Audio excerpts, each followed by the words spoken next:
Iran has cleared that it has no plans of holding a second round of talks with the US for now. This statement comes even as President Donald Trump has ordered negotiators to travel to Pakistan before the 14-day ceasefire expires.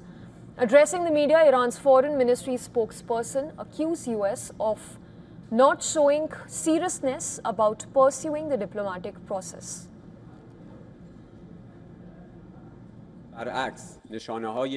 On the contrary, there are repeated and numerous indications that no seriousness exists in the US when it comes to advancing diplomacy in its real, conventional sense, rather than diplomacy that means issuing dictates. He was referring to US seizing an Iranian cargo ship in Hormuz. Speaking about the incident, Iran's armed forces spokesperson said that the troops are ready to confront US. The spokesperson went on to say that the response is delayed due to the presence of crew families on board the vessel. Amid this, US former director of National Counterterrorism Center spoke in detail about the options before the United States.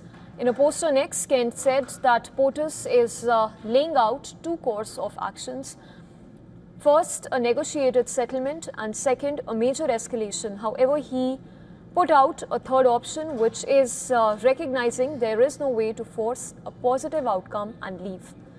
He urged Trump to take the option, citing the example of his predecessor, Ronald Reagan, and highlighted how the former US president chose the path in Lebanon in 1984 by ordering the withdrawal of US Marines just months after the devastating 1983 Beirut barracks bombing.